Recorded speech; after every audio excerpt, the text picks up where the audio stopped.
The students have been protesting over the last 2 to 3 days. We've earlier seen college premises turning into protest sites in Imphal West and Imphal East districts. There's internet shutdown that continues. 3 districts. There's strict prohibitory orders on the gathering of more than 5 people together in one spot. The police will be compelled to take action, is what K. Khabib was essentially suggesting in that press conference, all amid the turmoil and the unrest that we're seeing in Imphal and in Manipur. My colleague and Deputy Managing Editor Kartikeya Sharma joins us on the broadcast here. Kartikeya, Khabib again talking about how the parents also need to now come in, make sure that their children are not getting exploited by miscreants. They're not using social media to their disadvantage. Over to you, Kartikeya. How are you looking into this latest press conference? I think police are expressing their concern for one simple reason. There are a lot of teenagers who were out on streets yesterday, and I think a lot of people missed the news. And the news is there's called an IMO market. In that market, a lot of students stayed put till 2 or 3 p.m. They were served dinner there. Subsequently, their parents were informed. A lot of parents said that they were not aware of the fact that they were there. So the police has very categorically said that do not mislead students. Do not mislead adolescent students. See, there are students who are more than 18 years old, but there are students who are young, 16, 15, 14. So I think police is taking all the precaution when it says that don't mislead them. Do not mislead them. And when he says do not mislead them, because police understands that when you are firing a tear gas shell, Kabir, it can hurt children. Absolutely. It can hurt anyone. And then if you have children like someone from 9th class or 10th class, obviously it puts police in a very bad light.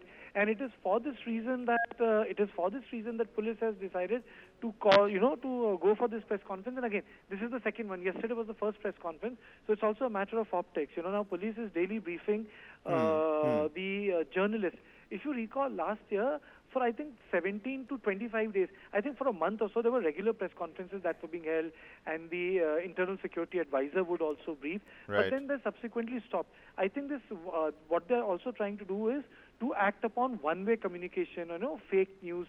So the messaging is that we are keeping a tab of everyone. Though they have suspended the net, so I'm sure that the circulation has gone down.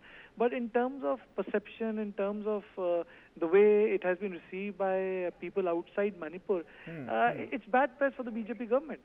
I mean, you imagine this in Chandni Chowk, or imagine, and these are the visuals I was talking about. It's in this context that the IG spoke. He said with whose permission these children were there, and this market is not supposed to be open. And this market was not supposed to be open. So in this IMA market, when they were there, so they wanted to know with whose permission these children were out. So I think these are legitimate questions. See, adults participating in protest is one thing. When children are there, different rules come into play. So I think police is also trying to warn the wards that please don't weaponize children. No, that's absolutely right, because the social media is that powerful tool in today's time. But Karthik, at the same time, yesterday's press conference, and you rightly pointed out, the police is taking upon themselves to address the journalists every and subsequent day. Yesterday, I.K. Muiva, he was very categorically telling us that WhatsApp screenshots are with him. He safeguard all of those, which is why this larger message to the parents now as well.